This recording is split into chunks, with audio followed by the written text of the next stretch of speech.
An balimaw assalamu alaikum. Tungaranke jamunkan daminara kokura walasa ka jamunkan ɲɛnamaya warta min tɛgɛ don ministre bolo min sigilen don tungarankew tɔgɔ la. Jamunkan kun fɔlɔ an y'a bonya n'a karama ta k'a di ministre ma min ka baara ɲɛsinnen don maliyɛnw ma minnu bɛ jamana kɔ kan. An balimakɛ docteur Abdramane Sila i bisimila. Kɛnɛ y'i ta ye. Merci beaucoup. Docteur Sila, e ka ministre so ye n'o ye ministère des Maliens de l'extérieur ye. A ka baara ɲɛsinnen don mun ma kɛrɛnkɛrɛnnenya na. Baara in bolo dalen don cogo di? Président de la République Ibrahim Boubacar Keïta a b'i ta don min na k'i kɛ tungarankew ka ministre ye. A ye mun f'i ye tungarankew tɔgɔ la? N balimamuso Umu, n b'i fo k'i waleɲuman dɔn ni nin hakili ɲuman ye. Émission Tunkaranke, c'est vrai que an tun sigilen bɛ k'a makɔnɔ ka sababu kɛ ale ye émission ye mun bɛ an balima minnu bɛ kɔfɛ a b'u kunnafoni kosɛbɛ. Alors mais sani n ka i ka jaabi nin kɛ n b'a fɛ komi an bɛ san daminɛ de la n b'a fɛ ka foli bila an balimaw ma minnu bɛ jamana kɔfɛ kɛrɛnkɛrɛnnenya la ka f'u ye san hɛrɛ Ala k'a di an ma. Amin. N b'a dɔn tunga ka gɛlɛn u taalen bɛ fɛn ɲini de la u taara fɛn mun ɲini olu yɛrɛ de b'a dɔn. Ala ka nɔgɔya u ye, Ala ka ni kɛnɛya nɔgɔya u ye, Ala k'u ɲuman segin ka na faso kɔnɔna na. 2018 nin Ala k'a kɛ san ye fana mun hɛrɛ bɛ bonya komi an bɛɛ b'a fɔ cogo min paix n'o ye basigi ye o ka kɛ an ka jamana kɔnɔ, jamana kɔnɔden bɛɛ lajɛlen. Donc k'an profiter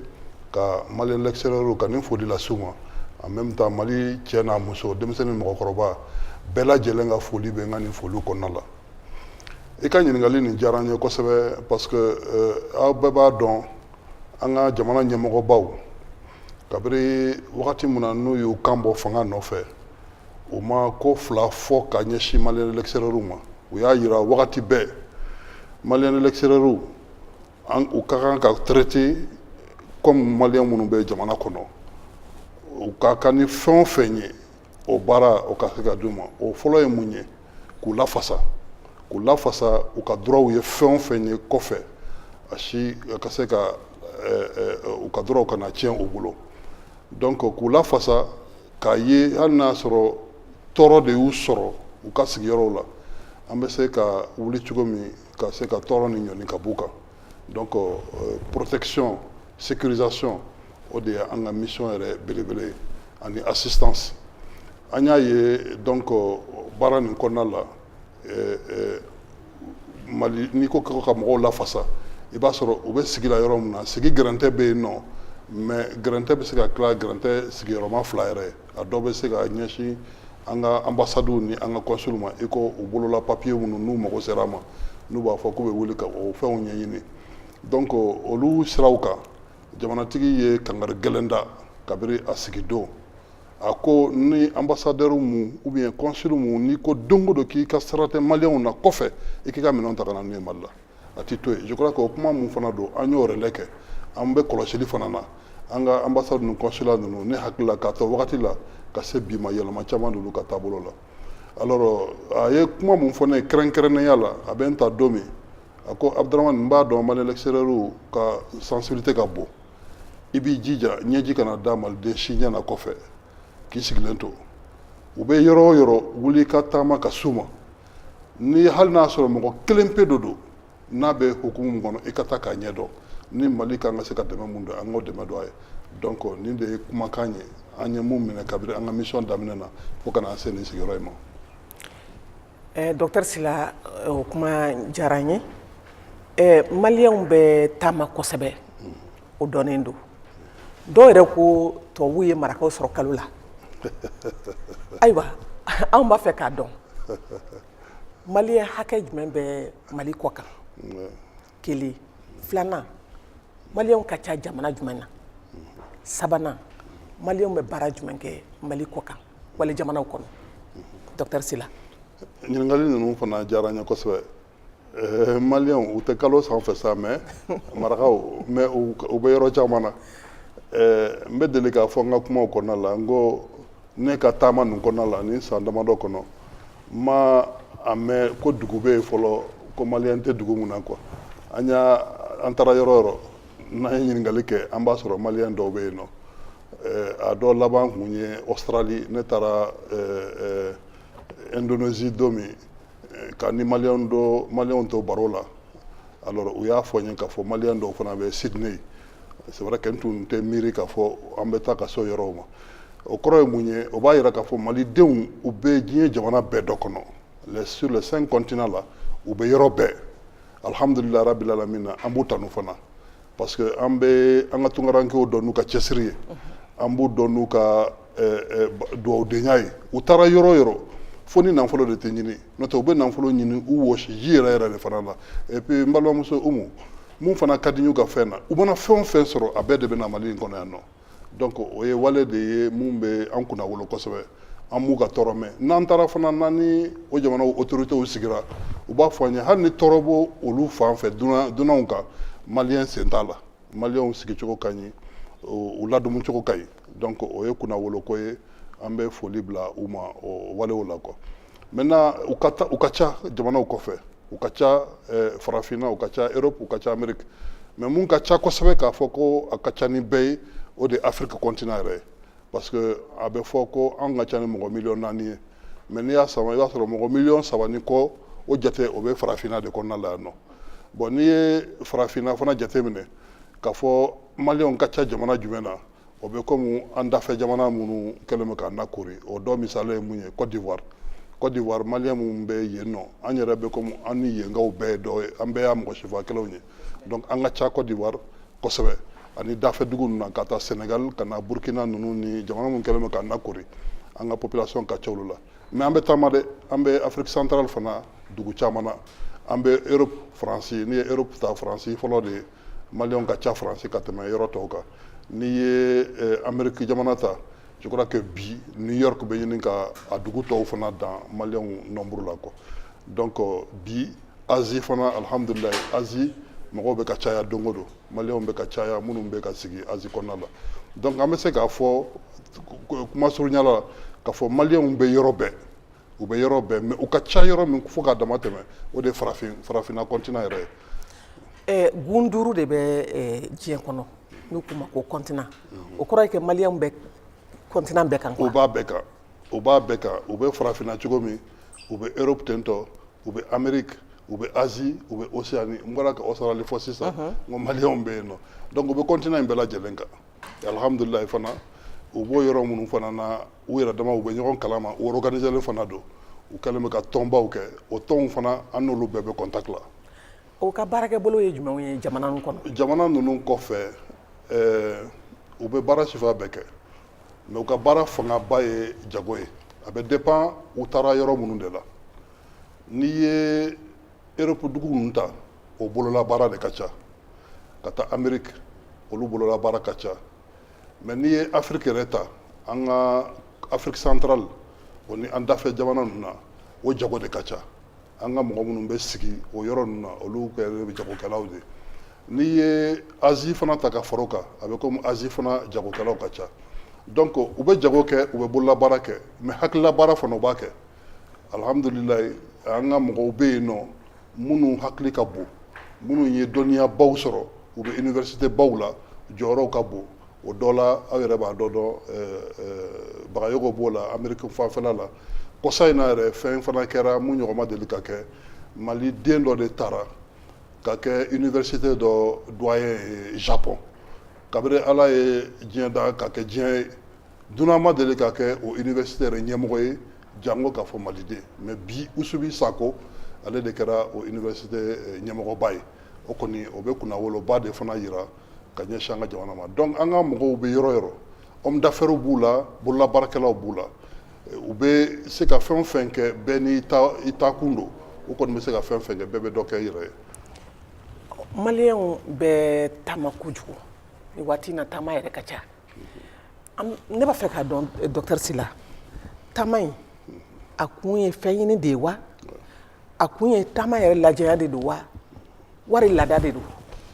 n'a bɛ maliyɛnw jeli la. Umu nin bɛɛ dɔɔnin bɛ se ka fɔ a la n'i ye an ka jamana ta an ka jamana ye jamana kɔrɔba de ye an yɛrɛ bɛ waso n'a ye jamanatigi bɛ tilen k'a fɔ ko nous fûmes quand beaucoup n'y étaient pas. C'est très profond n'i y'a jateminɛ o b'a yira k'a fɔ Mali ye mara kɛ fo k'a fɔ k'an wasa n'i tun y'a ta ka bɔ kɔrɔn fɛ ka taa Tilebi la an ka jamana tun bɛ kilomɛtiri 2000 ni kɔ bɔ o janya la ka bɔ Kɛɲɛka fɛ ka na Bayanfan fɛ a tun bɛ 1500 kilomɛtiri sɔrɔ donc jamanaba de tun don an ye mara kɛ ka sawa i ko empire ninnu wagati la fɛn tun b'an bolo mara fana tun sabatilen don an yɛrɛ minnu bɛ étatw kalan kɛ u y'a yira k'a fɔ état ka organisation min tun bɛ empire de Ghana kɔnɔ o wagati n'i y'a sanga diɲɛ jamana tɔw ma a ɲɔgɔn tun tɛ yen donc o ye wasoko de ye olu yɛrɛ kan ka ko de ye bi minnu kan ka ladɔnniya jamana kɔnɔdenw k'a dɔn u k'a dɔn wasokun bɛ anw na donc kabini o wagati Mali daw yɛlɛnnen don an ni kɔfɛ jamanaw ye ɲɔgɔn dɔn an ye ɲɔgɔn dɔn fo k'a se Mali empereur ka mɔgɔw bila lasigiden bila ka taga sigi jamana dɔw la i ko Constantinople n'o o jamana tɔgɔ ye sisan ko Turki kabini o lawale la lasigidenw b'an bolo jamanaw kɔfɛ o b'a yira ko an ni diɲɛ tun bɛ ɲɔgɔn kalama hali n'an tun tɛ centre de la terre ye an tun ka surun o la o don ma donc kabini o wagati maliden bɛ taama an bɛ yɛlɛma kɛ an bɛ jago kɛ an ni ɲɔgɔn cɛ an tun ka jamana ye kɔgɔdugu de mɔgɔw bɛna kɔgɔ ta yan nɔ ka taga feere n'u bɛ na u bɛ na ni u ka feerefɛnw fana ye donc an bɛ se k'a fɔ n'an ye o sira taama k'a fɔ Mali taama ye laadala kɔrɔ de ye an bara et puis n'i ko taama an bɛ se k'a fɔ fana taama tɛ siya kelen ka baara ye Mali la an bɛɛ bɛ taama dɔ de ka ca ni dɔ ye taama sira kan alors n'an taara o sira kan Mali taama ye ko kɔrɔ de ye Mali la phénomène kura tɛ phénomène kɔrɔlen de don alors ka se bi tilew ma taama ni a baw yɛlɛmara a tɛ komi a tun bɛ a ka nɔgɔ cogo min fɔlɔ ko caman donna senkɔrɔ mun ye taama gɛrɛntɛ sisan donc n'an b'o hukumu kɔnɔna la an bɛ a fɔ farajɛ jamanaw la bi pour que i ka don olu kɔnɔ fo a ka visaw de ka ta i bolo fɔlɔ visa tun t'a ni faransi cɛ ne yɛrɛ b'a fɔ ne yɛrɛ bɛ don faransi san fɔlɔ min ne ma deli ka visa tun t'a la mais bi i tɛ se ka taga yɔrɔ si ni visa t'i bolo hali an dafɛ jamana minnu n'a y'i bɔ CEDEAO espace kɔnɔna la n'i bɔra hukumu kɔnɔ déjà f'i ka visaw ta donc taama gɛrɛntɛra bi kosɛbɛ ni taama gɛrɛntɛra a bɛ na ni kow ka ɲɛɲini ko kura ye donc o ko ɲɛɲini ko kura kɔnɔna la bi wajibu tɛ parce que fɔlɔ ni mɔgɔw bɛ taama u bɛ taa fɛn de ɲini n'u tɛ se ka taama tugun di fo bi alors équation dɔ bɛ yen nɔ ne bɛ tilen k'o fɔ n ko n'i y'a lajɛ a fɔra ko maliden minnu bɛ jamana kɔfɛ a ka ca ni mɔgɔ 4 millions ye minnu bɛ kɔfɛ n'olu ka ca ni mɔgɔ 4 millions alhamdulilayi minnu bɛ baara la u bɛ sɔrɔ kɛ u bɛ fɛnw bila ka na mais caman fana bɛ yen nɔ bi surtout nin wagati la minnu tɛ baara la dɔw bɛ yen ne yɛrɛ taamara ka taa Italie ka taa Espagne ka taga Europe jamana ninnu na minnu sera ka kɔgɔji sago kɔsa in na n'u donna Italie kɔnɔ a hakɛ ka ca farafin denmisɛnnin minnu bɛ compter o la italiyɛnw ka autorité ye mun fɔ yan an bɛ mɔgɔ miliyɔn kilancɛ bɔ miliyɔn kilancɛ mun n'an b'a bɔ o bɛɛ tɛ malidenw ye mais malidenw na an bɛ bayirika caman bɔ a la o bayirika caman ninnu a bɛ komi fɛn dɔ don mun mankelen don an fana ka bololabaara la an bara c'est à dire que productivité fɛn dɔ de ye bolo fanga bɛ mɔgɔw la tuma min na n'i kan ka sigi bara ka baara k'i baara i ka jamana yiriwa o wagati e m'o kɛ e wulila ka taa jamana wɛrɛ de kɔnɔ i bɛ to o fangafin de feere olu ma olu b'o baara kɛ o jamana kɔnɔ donc o kɔni olu ye équation de ye bi an bɛɛ kan ka hakili jagabɔ ko minnu kan k'a fɔ yɛlɛmaw ni yɛlɛmaw nana an fana k'a lajɛ an bɛ se ka yɛlɛma cogo min na sɔrɔ a bɛ an ka jamana kɔnɔ bi n bɛ se k'an kala kan parce que n'i ye office du Niger ta n'i ye Sikaso mara ta hali ni a danna dugukolo yɛrɛ de baarali ma bi i bɛ sɔrɔ k'a la fo ka sɔrɔ k'a la Bakari Togola tɛ se k'o contraire fɔ n ye je crois que ni a tulo bɛ n kumakan na a bɛ se k'an ka kuma in sɔn ji la quoi. Docteur Sila bi denmisɛnnin caman bɛ sira ta i da maga kuma la dɔɔni u bɛ tagama sira ta u t'a ɲɛɲini o taama dɔw yɛrɛ bɛ laban Sahara kungo kɔnɔ a dɔw bɛ laban kɔgɔji jukɔrɔ a dɔw bɛ laban kaso la ne ko Mali kelen n'u ka fɛɛrɛ jumɛn tigɛ walasa denmisɛnnin ninnu bɛ se ka basigi i yɛrɛ bɔra sa k'a fɔ sa fangafin de b'u la san'u ka taa o fangafin di jamana wɛrɛw ma olu ka bɔ o tɔnɔ ma munna o baara u tɛ fangafin baara kɛ yan aw ye baara jumɛn bolo da denmisɛnninw ye o siratigɛ la. Inch'Allah. C'est vrai il y a un phénomène mun fɔ nin ye an b'a seereya ne yɛrɛ ye a kuma fɔ n ka interview la ka caya an b'a seereya k'a fɔ u bɛ sira cɛjugu minnu fɛ mɔgɔw de bɛ jamana in kɔnɔ yan minnu fana balo sirilen bɛ ni yurugu baaraw la o tɛ tiɲɛ fɔ mɔgɔw ye n'a bɛ fɔ olu ma ko passeru olu de bɛ an ka denmisɛnninw nɛgɛn k'a fɔ an bɛ se k'aw ladon Itali an b'aw ladon Faransi an b'aw ladon Allemagne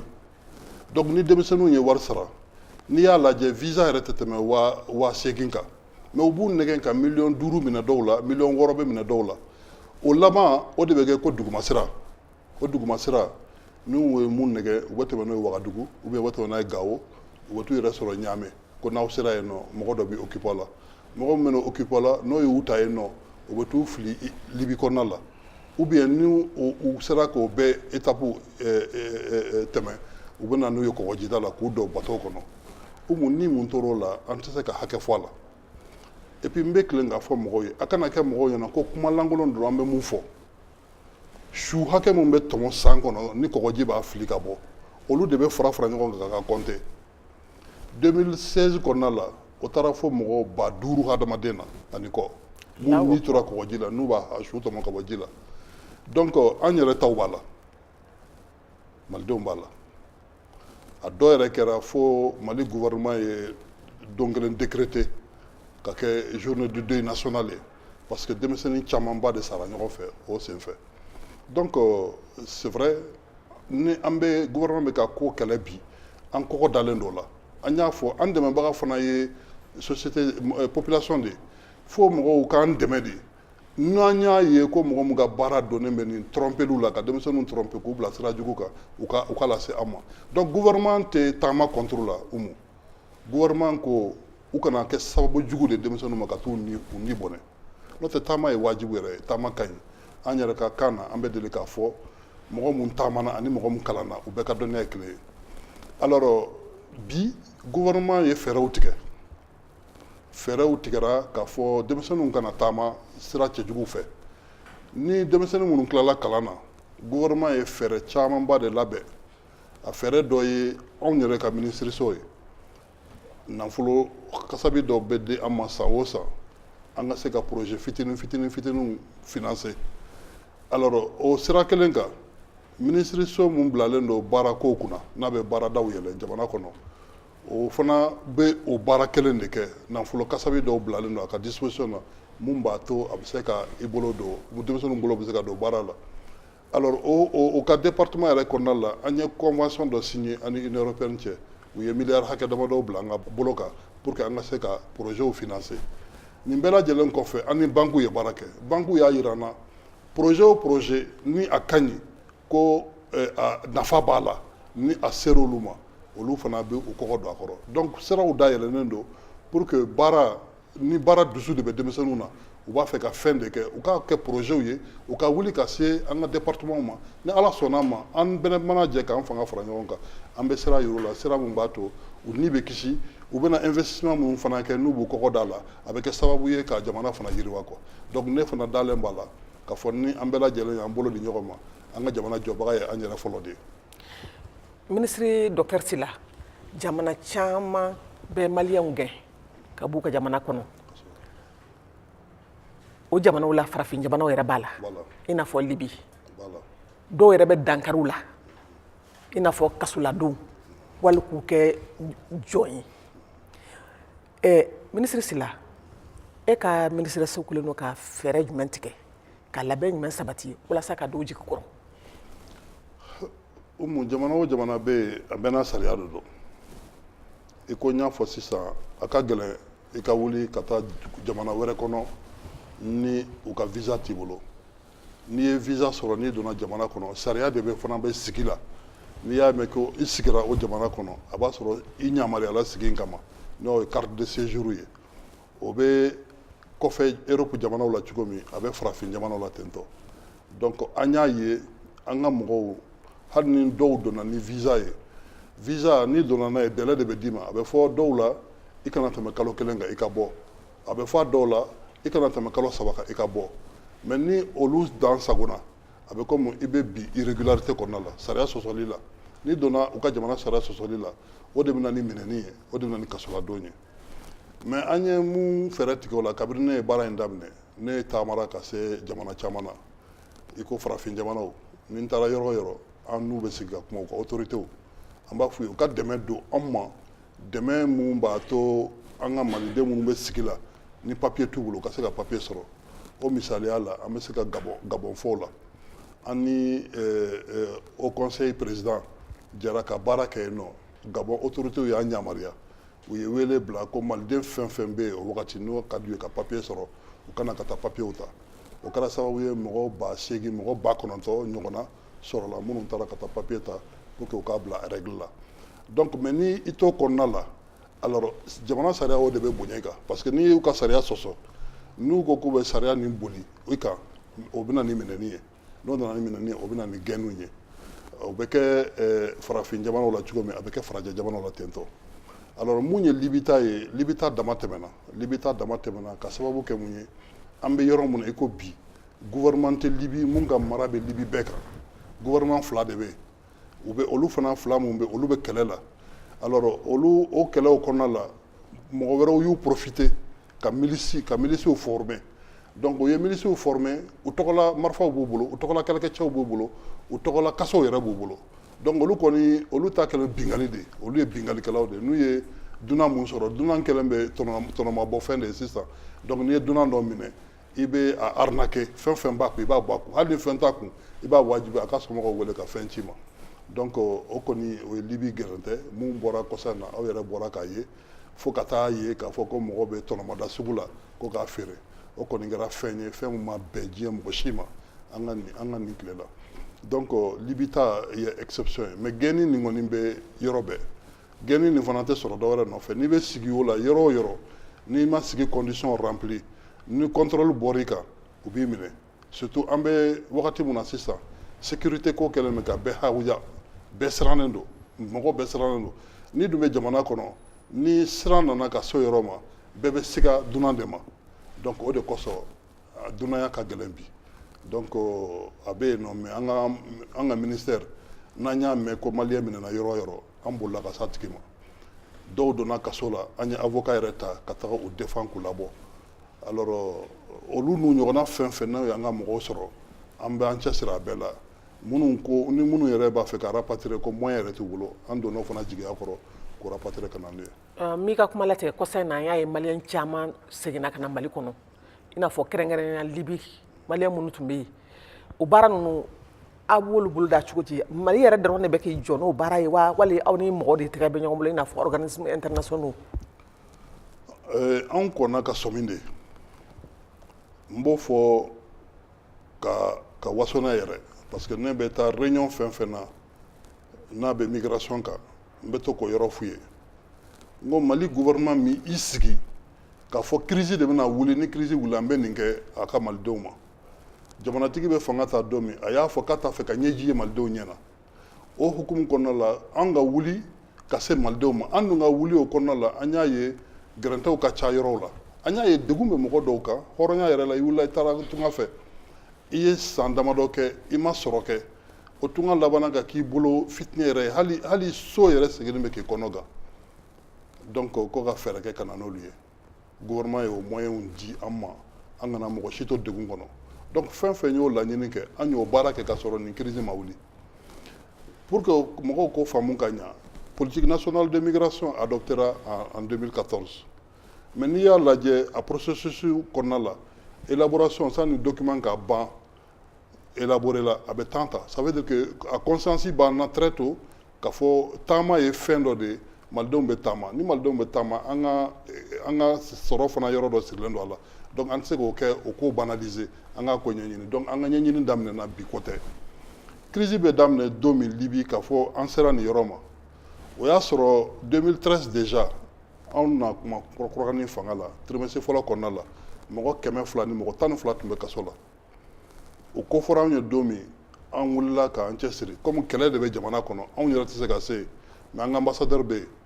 au conseil des Maliens de l'extérieur olu ka représentant bɛ yen an ni OIM organisation internationale de la migration an n'olu jɛra ani ACR donc u ka démarches kɛ mɔgɔ 200 ni mɔgɔ 12 ka se k'u labɔ kaso la k'u labɔlen kaso la fana an ye avion affrété k'u ta ka na n'u ye Mali kɔnɔ yan nɔ donc depuis 2013 fo ka na se bi ma kuma bɛɛ an bɛ mɔgɔ dɔ labɔ ka bɔ Italie Libi kɔnɔ ka na n'a ye crise bɛ wuli kuma min na a kɛra kɔsani na août octobre kɔnɔna la mais o y'a sɔrɔ ka taa janvier ka se o wagati ma mɔgɔ 4,000 ani mɔgɔ 900 ani 91 an tun y'o labɔ déjà sanni mankan nin ka wuli Libi donc ça veut dire que kabini an sigira an y'an ka attention bɛɛ bɛn Libi dɔrɔn tɛ dɛ n ye o misali de f'a ye mais gɛrɛntɛ sera ka maliyɛn sɔrɔ yɔrɔ o yɔrɔ ni wele bilala an ma an y'a kɛ ka kɔn Libi ɲɛ hakili b'a la 2014 daminɛ janvier 2014 déjà Bangui crise wulila Bangui crise wulilen na an ye mɔgɔ mun na ka bɔ Bangui a ka ca mɔgɔ 3,600 ye o condition kelenw na donc an ka gouvernement sigira k'a fɔ an k'an kɔlɔsili kɛ malidenw n'u bɛ yɔrɔ o yɔrɔ degun fɛn o fɛn a sera o sira kan n'a y'u sɔrɔ an ka wuli an k'an cɛsiri an b'o cɛsiri baara de la halisa ala ko baara sinsin ministre docteur Sila maliyɛn minnu bɛ jamana kɔ kan i bɔra sa k'a fɔ a kuma kɔnɔna na fasoden ɲuman don a caman de jɔlen bɛ n'u ka denbayaw ye minnu tora Mali kɔnɔ yan u bɛ miliyari caman de ci ka na Mali kɔnɔ yan maa tɛ miliyari minnu yɛrɛ da dɔn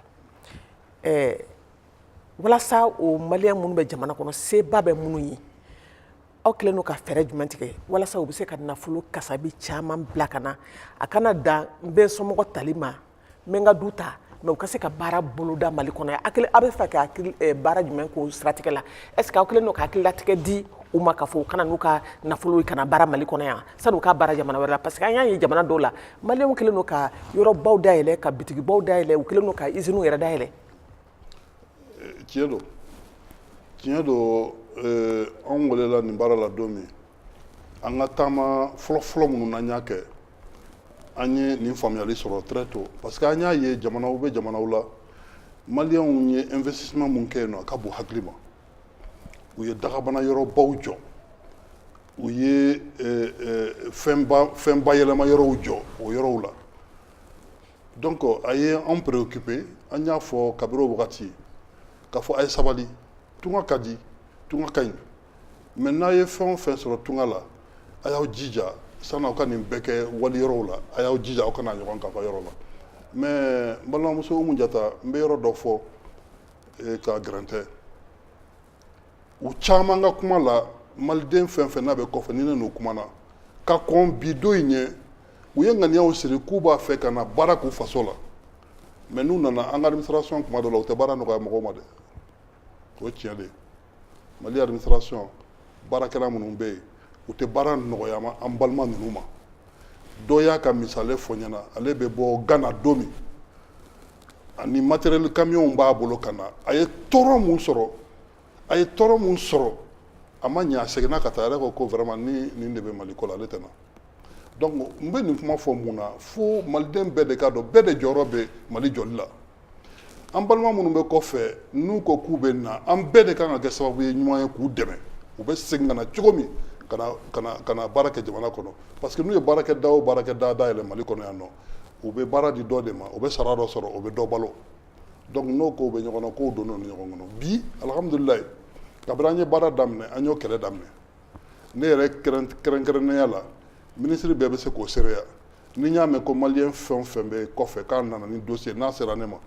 ko n ka dossier banna nin yɔrɔ la n yɛrɛ bɛ n ka téléphone ta k'o ministre sina wele karisa ka dossier b'a ka yɔrɔ la mun na a ma bɔ yen halisa donc ainsi de suite bi alhamdulilayi a statistique tɛ n bolo exactement mais caman nin furancɛ kɔnɔna mɔgɔ caman nana bi u bɛ ka commencer ka investissement kɛ Mali kɔnɔna na parce que o diya ye mun ye n bɛ misaliya dɔ fɔ sisan n balimamuso anw taara banque crise wulila don min dunanw ka fɛn o fɛn tun y'u ta ye y compris du jɔlen u yɛlɛnna sanfɛ de ka du kari ka biriki bɛɛ kari ka bɛɛ wuli ka bɔgɔ cɛ ka taa kɛ ba kɔnɔ k'u t'a fɛ ka dunanw ka jamana kɔnɔ a ma kɛ tiɲɛni da ye kojugu o de kosɔn an ye wele bila an balimaw ma sigi ka di yɔrɔ tunga fɛ mais bɛɛ k'i janto i faso la n'u nana fana condition dayɛlɛnnen don u ye bi gouvernement yi fɛɛrɛw tigɛ mɔgɔ o mɔgɔ n'o ye Mali l'extérieur n'i nana k'i b'a fɛ ka investissement kɛ secteur mun na n'an ka dɔnniya bɔra a kan facilité fɛn o fɛn kan ka k'i ye an b'o k'i ye pour que i ka se ka i ka investissement kɛ nɔgɔya kɔnɔna la donc je crois que o baara Umu ne yɛrɛ kɔni ni n y'a mɛn don o don ko mɔgɔ min nana ko mɔgɔ ko k'i bɛ k'a ma sababu jugu ye a tɛ olu n'o tigi cɛ a bɛ ne de n'o tigi cɛ parce que n kan ka mun kɛ o baara la n b'o dɔn donc k'an profiter ka wele bila o ma o hukumu kɔnɔ malidenw k'a dɔn Mali jɔbaga ye anw de ye se bɛ minnu ye kɔfɛ alhamdulilayi u bɛ wari min sɔrɔ u b'a ci ka na mais wari min fana bɛ na a bɛ dun de donc wari min n'a nana n'a bɛ dun a nafa ka dɔgɔ maintenant an ka lajɛ an bɛ se k'o wari min san'a ka dun a ka don fɛn na fɛn min bɛ sɔrɔ wɛrɛ créer dunta bɛ b'o la marata bɛ b'o la ɲɛta fana bɛ sɔrɔ o la kosɛbɛ donc n b'o wele de bulu ma u k'u jija o hakilinaw tigɛlen don an fɛ projets b'an bolo investir in Mali a kɛra kɔsa in na u y'a ye projet 100 ni kɔ bɛ jamana in kɔnɔ yan nɔ n'i y'i ka dɔrɔmɛ don a fɛn fɛn na sɔrɔ dan don badabada sɔrɔ don dan tɛ mun na donc u kana siran yɛrɛ k'a fɔ ko tɔɔrɔ b'u ɲɛ u ka jamana kɔnɔ mais jamana jɔbagaw ye anw de ye an bɛɛ ka na an k'an bolo di ɲɔgɔn ma an ka baara kɛ hakili la tunkaranko ni i y'i ka nin kuma faamuya docteur Sila Mali bɔra sisan ka lasigidenw so kura dɔw dayɛlɛ jamana dɔw kɔnɔ i n'a fɔ Tchad i n'a fɔ Congo i n'a fɔ Émirats Arabes Unis ne ko maliyɛnw ka taama kundalen bɛ yen kan sisan de wa tari maliyɛnw ka ca de mun na n'o lasigiden so kura ninnu ye n bɛ dɔ fara o kan o ye Lyon an ye consulat kura dɔ dayɛlɛ Lyon Faransi kɔnɔna la Umu a bɛɛ jamanatigi ka kuma fɔlenw de ye fo ka administration surunya population na kosɛbɛ i ye jamana mun fɔ Congo ka taa se Lyon mun ni y'a fɔ sisan ani arabu jamana ninnu an ka mɔgɔw ka ca u la ni mɔgɔw ka ca u la wajibu de don fo an ka administration dɔ bila u kɛrɛfɛ mun b'u dɛmɛ o ye ŋaniya fɔlɔ ye ŋaniya filanan taama sira kan bi n y'a fɔ sisan Europe fanfɛla ani Amérique gɛrɛntɛba de b'o la alors Mali bɛ k'i cɛsiri an bɛ discussion na discussion ninnu u minɛna ma yɔrɔ min fɔlɔ o ye Indonésie ye Indonésie Asie jamana de don sɔrɔ bɛ yen fɛn bɛ sɔrɔ yen olu ye visa wuli ka bɔ Mali ni u ka jamana cɛ donc o baara kelen kɔnɔna na ministre des affaires étrangères bɛ ka hakilinaw jate bɔ Asie jamana minnu bɛ yen nɔ ni an ka mɔgɔw bɛ taa sanni jago de kɛ sanni feere fɛnw ani u bɛ affaires k'olu la o bɛ se olu frontières bɛ se ka dayɛlɛ an ka population ye cogo min an ka se ka taa librement ka ni minnu bɛ baara kɛ u ka baara kɛ librement u ka segin ka na librement ka sɔrɔ gɛrɛntɛ wɛrɛ ma don a la o baaraw bɛ sen na donc mais k'a yira k'a fɔ yɔrɔ kura dayɛlɛnnen ninnu a tɛ k'a fɔ fɛn wɛrɛ de don mais hakili mun bɛ yen mun bɛ se ka renforcer an ni o jamanaw ka relation renforcer ka taa fɛ n ye Lyon exemple fɔ mun na parce que Lyon ambassade kelen de tun bɛ yen nɔ n'o ye Paris ye n'a fɔra ko Paris ambassade consulat kelen k'i kɔkɔ da maliden hakɛ mun bɛ Faransi kɔnɔ a kɛra mankan caman ye nin san yirikaw kɔnɔna la donc o de kosɔn gouvernement ye consulat filanan dayɛlɛ pour que ka se ka Paris décongestionner dɔɔni alors mɔgɔw presseren don cogo min u b'a fɛ u ka baaraw ka ɲɛnabɔ teliya la cogo min u ka se ka jaabi ɲuman sɔrɔ o kɔnɔna la Congo fana an ni Congo ka relation bɛ cogo min a tɛ se ka bɛn k'a fɔ ko ambassade tɛ anw ni Congo cɛ fɔlɔ consulat de tun bɛ yen mais bi alhamdulilayi ambassade dayɛlɛna ambassade dun ka rôle ye mun ye o de ye ka relation diplomatique renforcer relation d'amitié mun n'a bɛ an ka jamanaw ni ɲɔgɔn cɛ ka se ka o kolow sigi ɲɔgɔn kɔnɔ kosɛbɛ a ka barika sɔrɔ u bɛ ka baara k'o kan ambassade kura fɛn fɛn dayɛlɛnna olu dayɛlɛnna n'o hakilinaw ye. Docteur Sila fɔlɔ an tun b'a ye cɛw de bɛ taama mais an bɛ don min na ko bi aw musolakaw yɛrɛ sen donna a la. kosɛbɛ. E ye mun faamuya o ko la mun nana n'o ye. diɲɛ yɛlɛmaw diɲɛ ta ko a kɔrɔlenna tuguni fɔlɔ cɛw de tun ye taamabagaw ye mais bi organisation n'o ye ONU o y'a jira k'a fɔ mɔgɔ 250 miliyɔn 200 ani miliyɔn 50 hadamaden o de bɛ taama la diɲɛ kɔnɔ bi n'a fɔ ko migration la an y'a ye n'i y'o mɔgɔ 100 sara o sara ta mɔgɔ 52 o ye musow de ye. muso ka ca ni cɛ ye sisan. muso ka ca ni cɛ yɛrɛ ye minnu bɛ taama o bɛ sɔrɔ mun na o bɛ sɔrɔ bayɛlɛmaw la i ko conflit mana kɛ sisan cɛw de bɛ faga kɛlɛkɛyɔrɔw la ni cɛw fagara kɛlɛkɛyɔrɔw la musow bɛ kɔnɔ gan se t'u ye donc u bɛ taama u bɛ boli u b'u yɛrɛ ɲini u bɛ u denw taw fɛ u bɛ taa kow ɲɛɲini na donc n'i ye a cas caman lajɛ i b'a sɔrɔ o lielen do de la alors mais o kɔfɛ alors e yɛrɛ b'a dɔn bi diɲɛ gɛrɛntɛ selen bɛ yɔrɔ min ma cɛ mun bɛ un jeune diplômé o b'a fɔ k'a bɛ baara ɲini yɔrɔ min ka baara sɔrɔ ko ka muso furu ka a muso ladon k'a denw ladon a b'a sɔrɔ a si bɛ ɲini ka birinti muso fana b'o misali kelen de la n'u fana y'u ka diplôme sɔrɔ bi san'u k'a fɔ k'u bɛ basigi a b'a sɔrɔ déjà wagatiw tɛmɛn'u kan donc bɛɛ de b'a ɲini i ka fan fɛ bi alors ni an ka jamanaw ye mun ye c'est que baaradaw ma dayɛlɛ suffisamment k'a fɔ baara bɛɛ bɛ se ka baara di i ka jamana kɔnɔden bɛɛ ma o yɛrɛ je crois que diɲɛ jamana si tɛ yen bi mun b'a fɔ k'ale bɛ se k'a ka chômage absorber à 100%. donc o de bɛ na ni taama ye cɛw bɛ taama musow bɛ taama bɛɛ b'a fɛ ka sɔrɔ kɛ sɔrɔ mun bɛ na ni lafiya ye quoi mais muso ka ca ni cɛw ye bi taama sira kan 52% des 250 millions sont des femmes. Ministre Docteur Sila i taamana kosɛbɛ kabini i kɛra ministre ye 2013 fo kana bila bi la gun ka dɔgɔ i ma se yɔrɔ min na ka taa maliyɛnw sɛgɛrɛ i y'u sɔrɔ u sigiyɔrɔ la i n'u masalala an bɛ don min na ko bi i ye tɔmɔta jumɛn sɔrɔ taama kɔnɔna na. an ka taama ye a taara n'an ye jamana caman na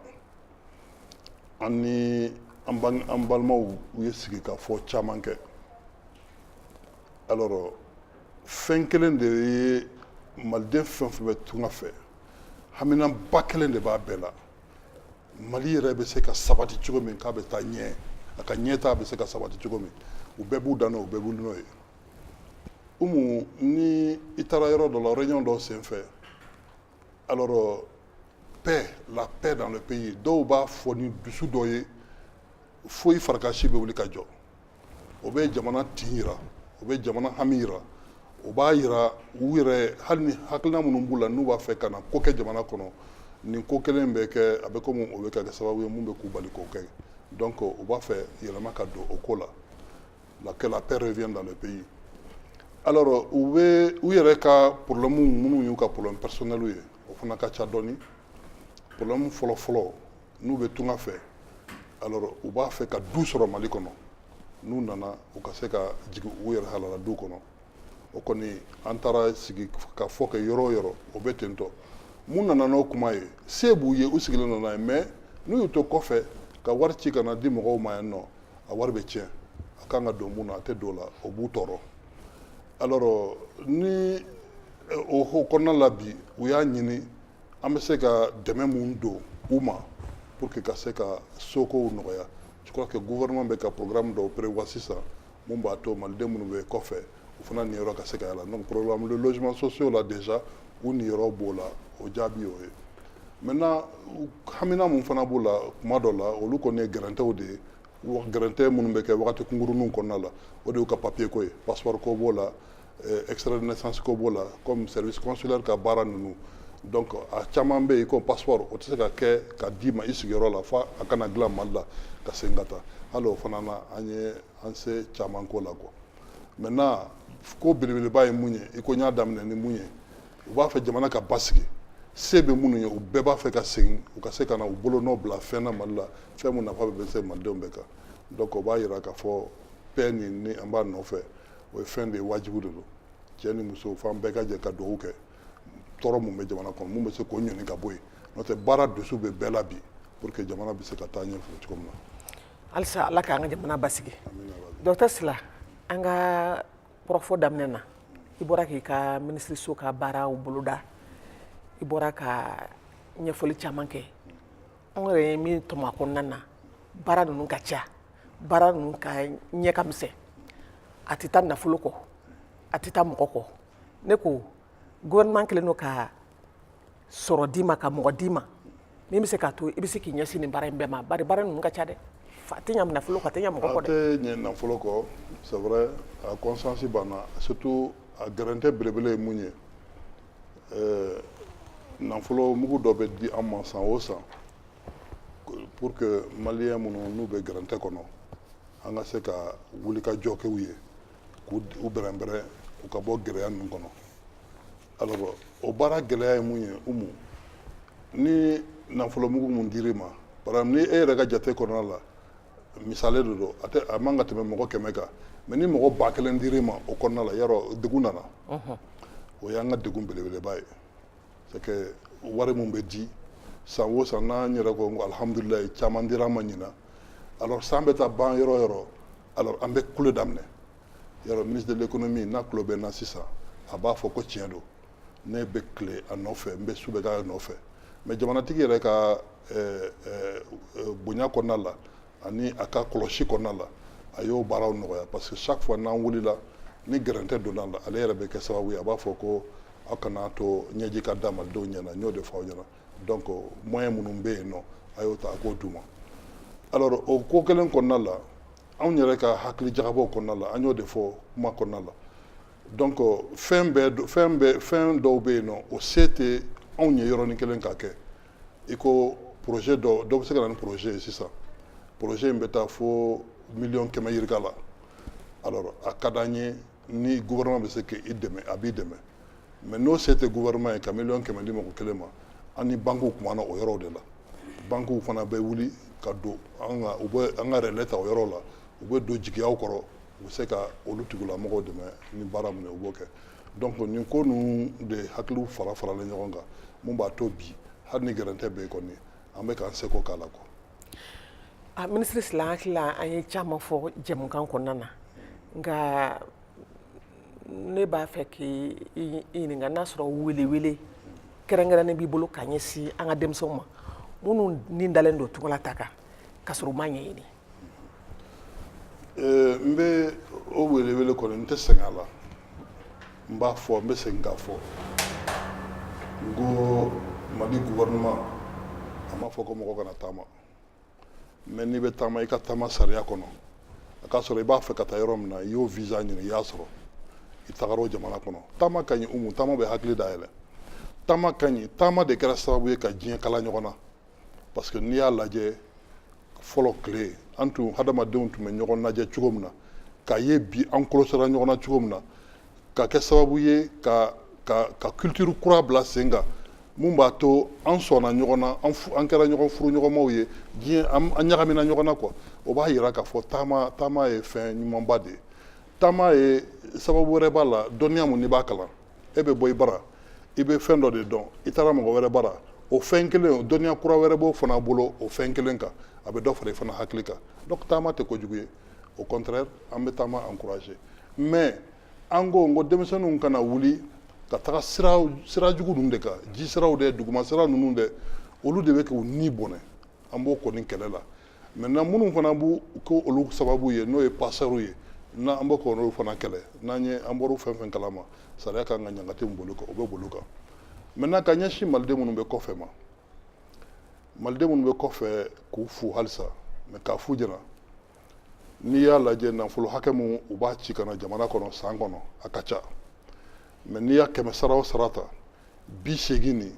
o bɛ dun de du kɔnɔ a bɛ don du musakaw la furakɛli bɛ k'o la balo b'o la ekɔlidenw ka ekɔli saraw b'o la olu ni ɲɔgɔnna ninnu a bɛ dun alors 15 mun b'a kɔnɔna la o de bɛ don misiriw kɔlɔn minnu n'u b'o sen n'a bɛ fɔ forage dugu kɔnɔna la u bɛ dɔgɔtɔrɔsow jɔ olu n'u ɲɔgɔnna ninnu 15 ɲɔgɔnna bɛ tɔlɔ olu yɛrɛ ka ɲi dɔɔni mais k'a fɔ ka wari min bɛ don bayɛlɛmali fɛn na o tɛ tɛmɛ 5% kan o de ka dɔgɔ donc fo yɔrɔ la malidenw de kɔfɛ bɛɛ k'a faamu n'a y'a sɔrɔ san kɔnɔ ne bɛ 1,10 de bila ka na n ka denbaya la n ka n jija 1,10 nin n ka don fɛn na fɛn min bɛ se ka sɔrɔ lase du ma ka sɔrɔ a ma kɛ ni ne ka ci ye ni ne bɔra o degun kɔnɔ ne bɛ mun sɔrɔ san tɔw la ne bɛ se k'o mara an bɛ fɛn wɛrɛ kɛ n'o ye sɔrɔ fɛn mun bɛ yen bi ni n y'a bila sen kan n'o ye du yɛrɛ balo ka ban donc ne ka dɔnni jiginna donc a bɛ kɛ sababu ye ka jamana fana lataa ɲɛ an b'o de wele bi u ma o baara tɛ se ka kɛ fo an n'u ka ɲɔgɔn faamu an y'a fɔ projet bɛ mali kɔnɔ sɔrɔ baaraw bɛ mali kɔnɔ sɔrɔ bɛ kɛ fɛn minnu na fo ka dama tɛmɛ donc n'u wulila ka se an ma an kan k'o bila sira minnu ye u ka se ka faamuyali sɔrɔ la an b'o yɔrɔw f'u ɲɛna quoi donc ka u fo k'u waleɲuman dɔn ka halisa dugawu kɛ tunga tɛ yɔrɔ nɔgɔma ye tunga ka gɛlɛn u bɛ sigi minnu fana na u k'u jija u ka sigi kɛ sariya kɔnɔ parce que n'i bɛ wali yɔrɔ la olu ka sariya u ka sariya de n'i m'u ka sariya bonya tiɲɛ la ni i ye tɔɔrɔ sɔrɔ a kɔnɔna la o fana lafasali ka gɛlɛn parce que kɛlɛ ka di an bɛ se ka lafasali kɛ n'a y'a sɔrɔ an bɛ jo kan mais ka mɔgɔ lafasa i dun b'a dɔn an tɛ jo kan o kɛlɛ ka gɛlɛn dɔɔni donc k'a ɲini u fɛ u ka sigi yɔrɔ ninnu na u ka o sariya ninnu bonya donc ne tun b'a fɛ ka mun fɔ malidenw yɔrɔ la o de ye nin ye. Ministre Sila an b'i fo i ka cɛsiri la ka ɲɛsin tugarankew ma ayiwa an bɛ sɔrɔ ka an balima bɛɛ lajɛlen fo i nana an ka jɛmukan na a diyara n ye a bonyana ma halisa an bɛ bonyamasegin kɛ ka t'i ma président Ibrahim Boubacar Keita n'ale ye maraka bila tugarankew ka minisiriya la a bɛ kɛ i n'a fɔ to binnen nugu kɔnɔ an bɛ barika da ka bɛɛ ye ka maliyɛn bɛɛ lajɛlen fo aw minnu sigilen bɛ k'an filɛ k'a yira la k'a fɔ nin tun ye tugaranke jɛmukan fɔlɔ ye ni ala sɔnna a ma an bɛna jɛmukan caman de kɛ walasa jamana n'o ye mali ye jamana ɲɛmɔgɔ président Ibrahim Boubacar Keita a ye baara minnu fɔ minisiri ye a n'a ka minisiriso ye walasa an ka tugarankew bɛɛ tunga fɛ u bɛ se ka lafiya sɔrɔ cogoya min na ani u bɛ se ka lafiya sɔrɔ mali kɔnɔ cogoya min na ni ala n'a kira jɛnɛ ma ani tugarankew bɔra ka baara minnu kɛ mali kɔnɔ nin si tɛna dogo an bɛna ninnu bɛɛ kɛ jɛmujan kɛrɛnkɛrɛnnen ye san'o cɛ sa an b'i fo docteur Abdramane Sila i ka fasoden ɲumanya la ka maliyɛn bɛɛ lajɛlen fo k'a ɲini ala fɛ ala k'an bɛn ni ɲɔgɔnna caman ma a k'an bɛn merci.